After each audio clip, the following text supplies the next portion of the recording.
Funding for this episode of Que Pase with Carlos Medina has been provided by Horizon Blue Cross Blue Shield of New Jersey, the New Jersey Economic Development Authority, the Engineers Labor Employer Cooperative 825, Hackensack Meridian Health, PSENG, ROI NJ Business Magazine.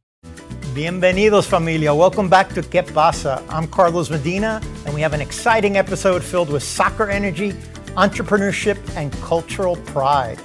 We kick things off at the Game Room in American Dream in East Rutherford, New Jersey, with highlights from the statewide Hispanic Chamber's second countdown to the 2026 World Cup. Did you know that New Jersey leads the nation in soccer fans? And that next year, we're not just hosting soccer matches, we're hosting the finale. As part of the celebration, we sit down with world-renowned sculptor Dante Mortet, who shares the inspiration behind his tribute to soccer legends like Pelé and Diego Maradona. Then we bring it back home with two inspiring conversations. First in the studio with Mexican restaurateur Arturo Ortega, and later with head counsel Mariana Díaz Nagore, a career diplomat who's been building bridges and uplifting our community since 1999. Let's check it out. You're one of those people that should have had a show for a long time. It's amazing. It's amazing. It's amazing.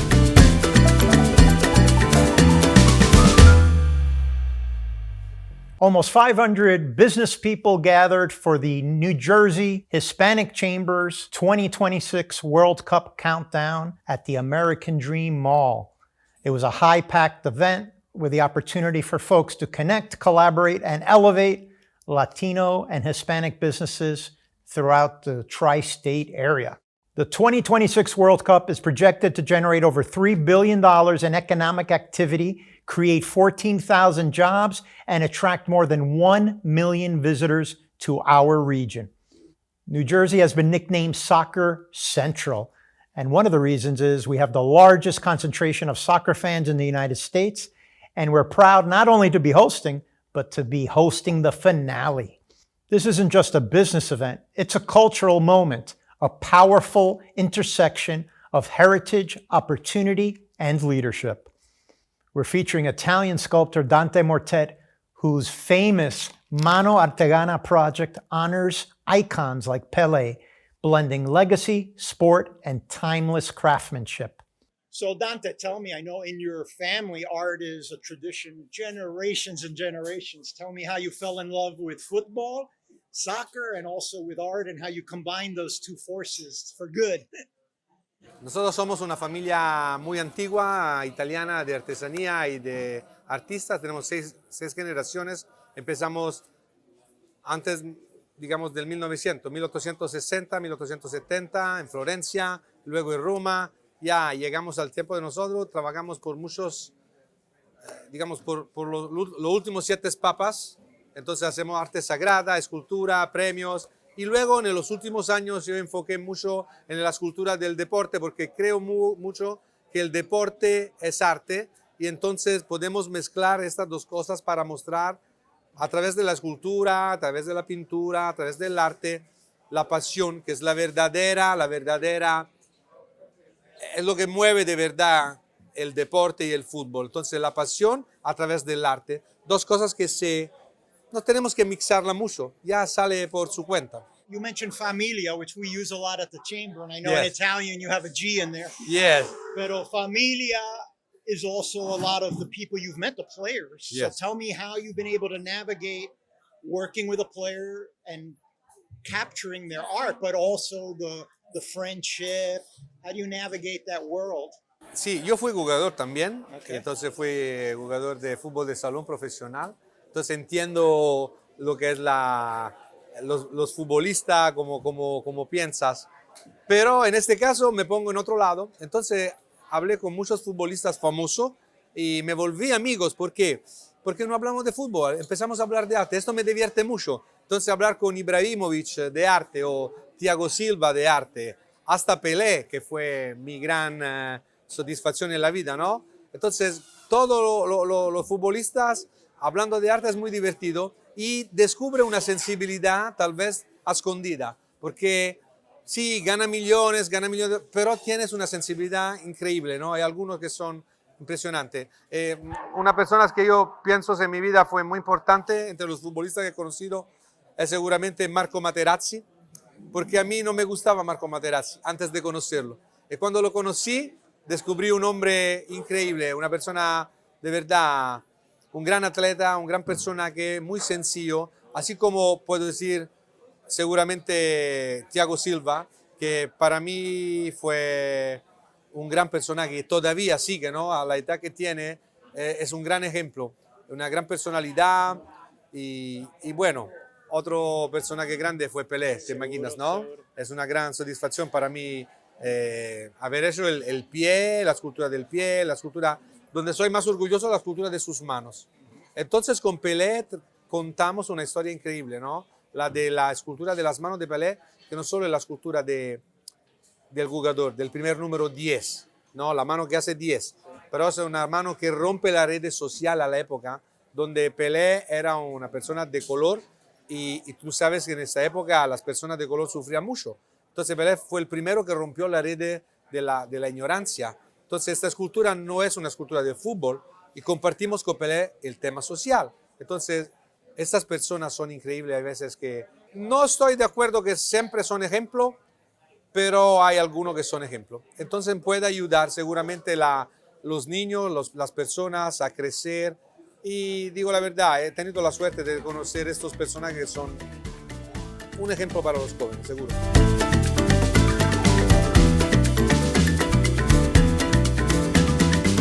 And now you might ask yourself, what does it take to reach the American dream? Well, for entrepreneur Arturo Ortega, it starts with Mexican culture, community, and a strong work ethic.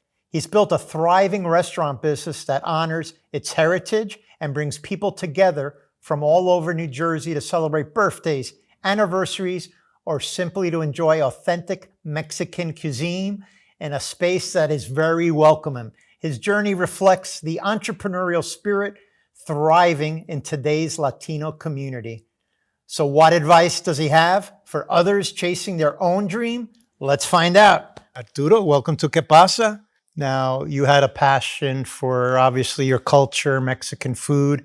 How did you turn that passion into a business, into a restaurant business more specifically?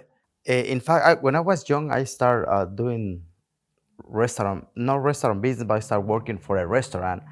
And I started working I'm from Puebla, Mexico, but I moved from Puebla to Cancun, this beautiful Cancun.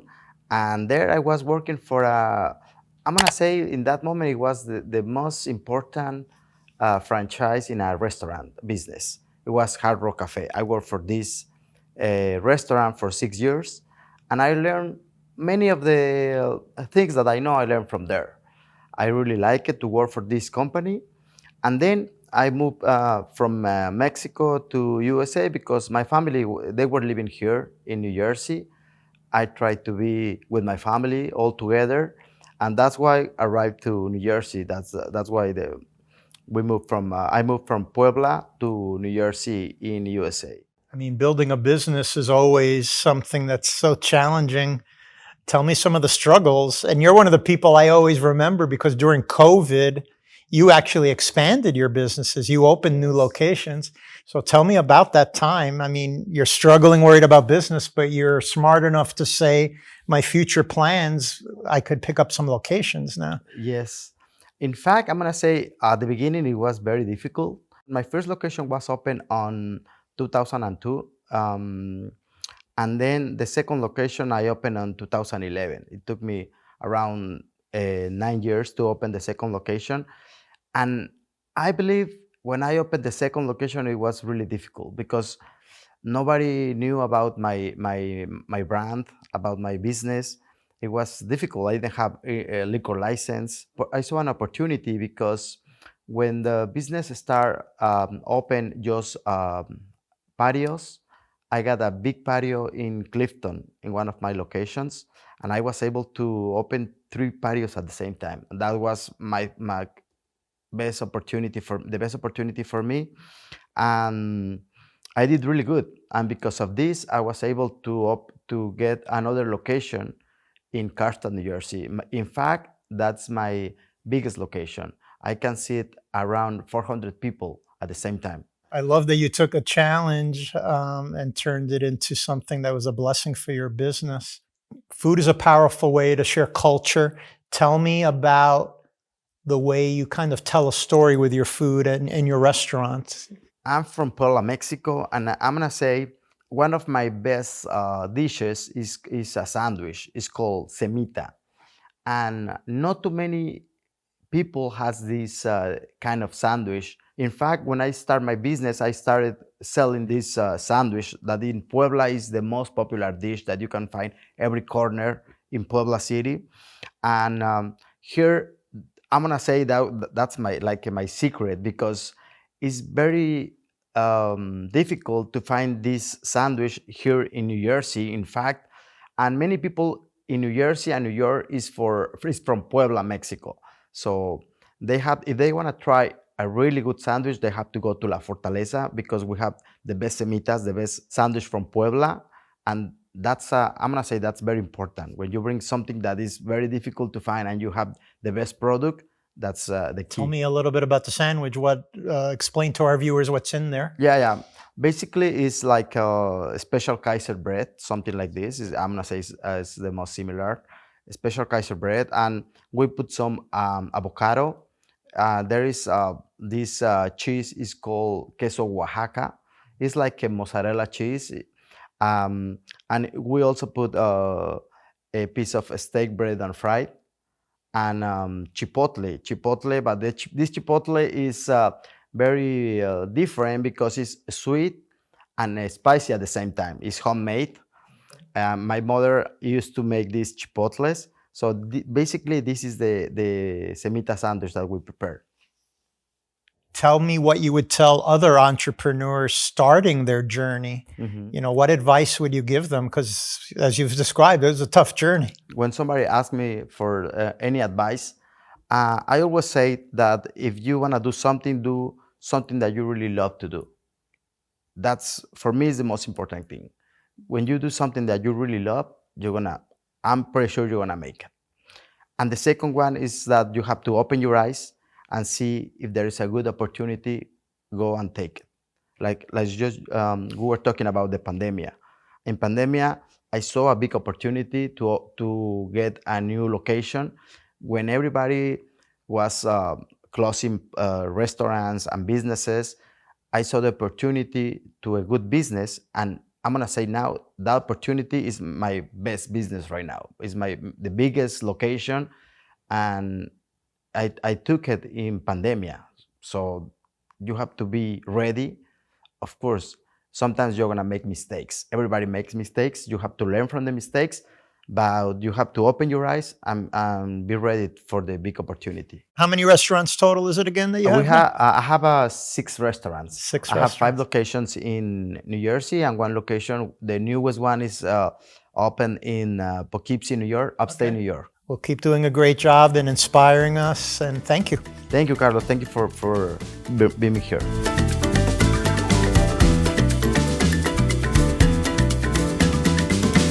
I was lucky enough to sit down with Mariana Díaz Nagore, head counsel of Mexico in New Brunswick.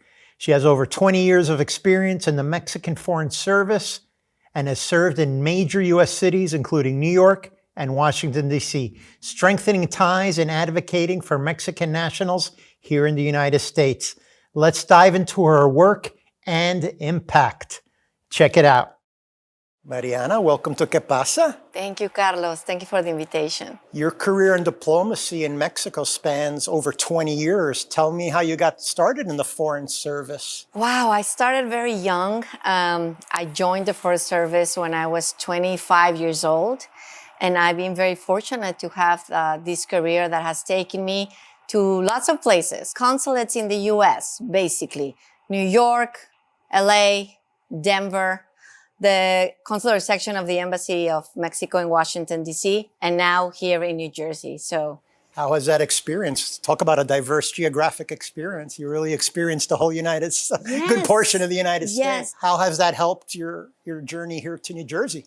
It's been amazing because it's given me the tools to do what I'm doing now. So I started as a junior officer at a consulate doing press. I was in charge of press, and then I moved on, did economic affairs, political affairs, and my last position before coming here was as a deputy consul. So I got to see how the consulate was run and in all departments. So it gave me really the tools that I needed to start this consulate. Like, as you know, we started from scratch, from zero. So it really made me have the abilities to really do this job. So Mexico has a very large presence in New Jersey, thus a consulate. How many consuls are in the country? I know, 53. Oh, wow. 53 consulates. We are the number 53. Okay. We're the new kid in the block. Tell me what some of the priorities are, if you had, top 2 or 3 priorities that the Mexican-American community here in New Jersey and even in New York, what are they experiencing? What are they asking you? What are the common questions that you help them with? Yes. Well, first of all, the consulate, when somebody thinks about a consulate, they think about passports and consular ID cards, but we're more than that. Aside from those documents, we also issue powers of attorney. We also issue what is called dual citizenship. But we also have very, very interesting programs, community and cultural affairs programs. We have the community programs in areas such as health, education, financial education. So we do a lot of that.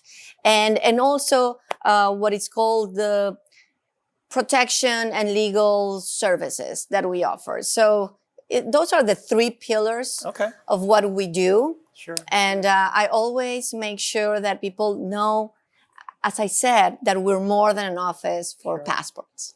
I'd love you to expand a little on how you help entrepreneurs of Mexican-American descent, because as people know from watching the show, New Jersey, the gross domestic product of Hispanics is $100 billion a year. Mm-hmm. So the engine is being fueled by Hispanic citizens, by Hispanic businesses. And I know Mexican Americans, especially like in Passaic, that area, there's a huge conglomerate of all these Mexican distributors that import products from Mexico. So tell me a little bit how you connect them with like chambers of commerce, et cetera. Right. Well, first of all, I'm so proud of the Mexican community here.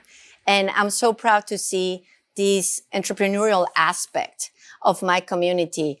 I've lived in many, many places in the United States, and I have never seen this drive and this, they're always looking for expanding their businesses. They're not happy just with one. I mean, look where we are. We're in a Fortaleza, which is a wonderful restaurant that has many locations. And Arturo Ortega is always, always having a new opening. So I see that and I feel very proud. And I also have seen from day one, women also opening businesses. Mexican women pretty much are running a good show in terms of the businesses. It's not only restaurants, jewelry stores, flower stores. With women, I see a sorority. I see that they're trying to help each other out.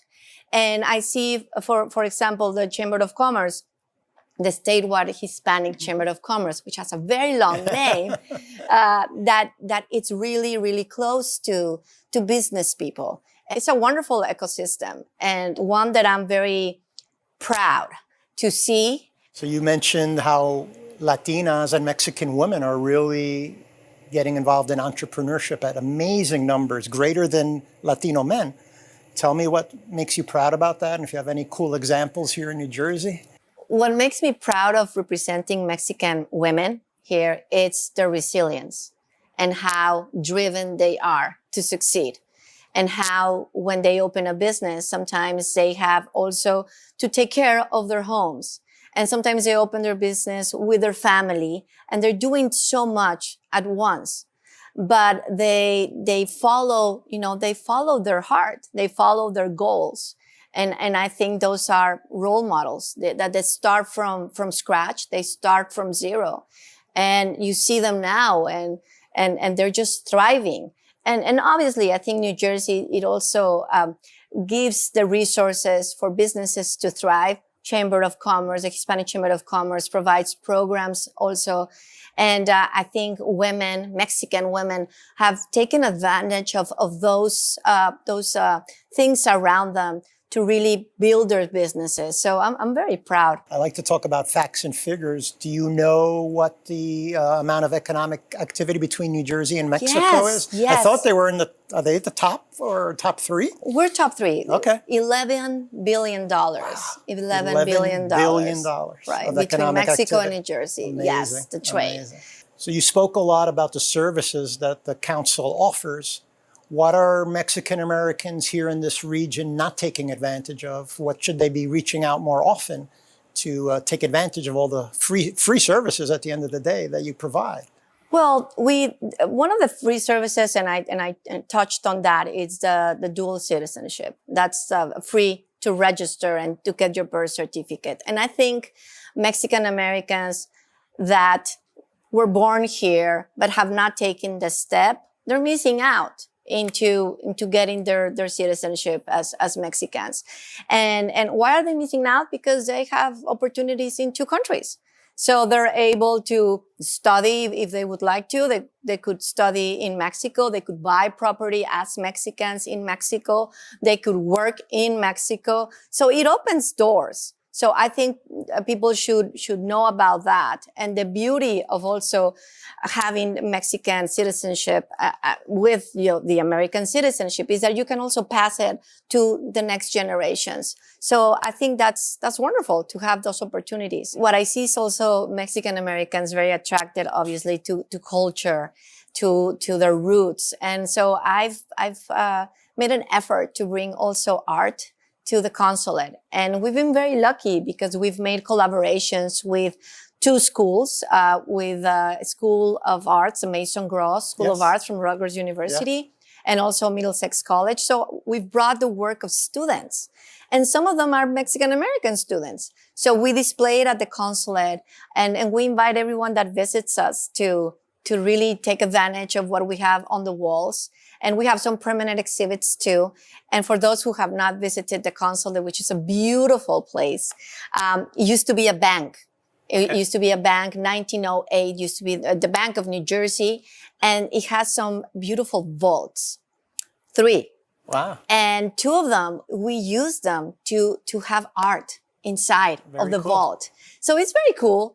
And whenever I have a chance to, invite people, give them a tour, I do so very proudly because the consulate, as I mentioned, the consulate didn't exist. So it's basically because there was a need.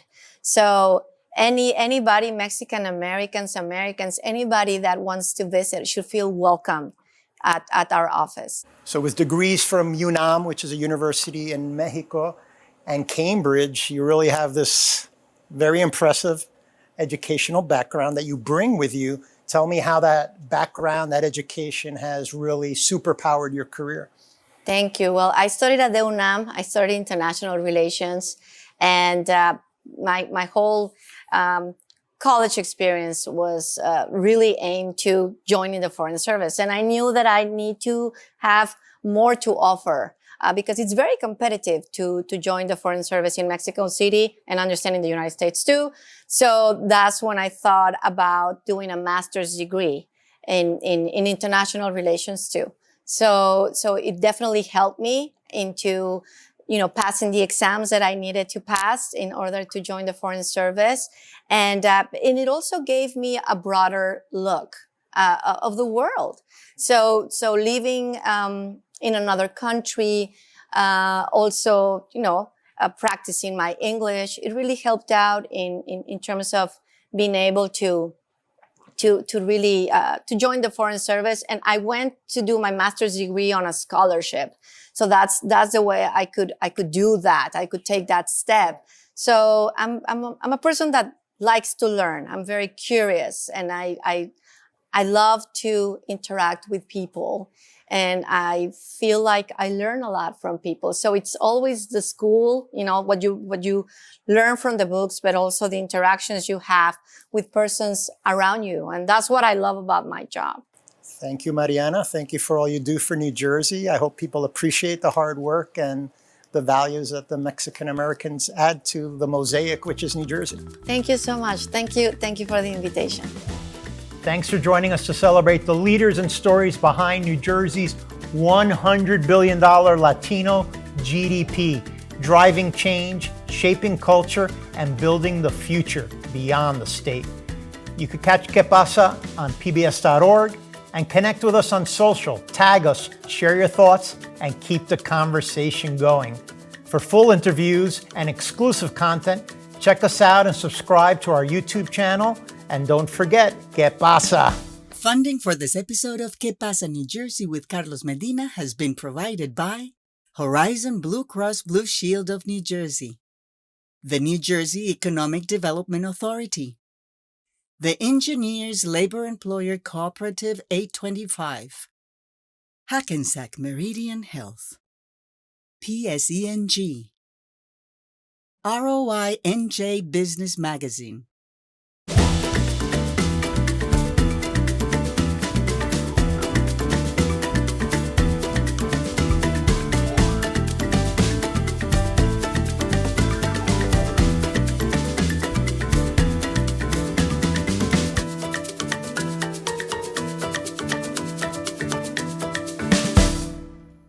Thanks to the statewide Hispanic Chamber of Commerce of New Jersey. Find out more about our familia at shccnj.org. This has been a production of the Modesto Educational Foundation.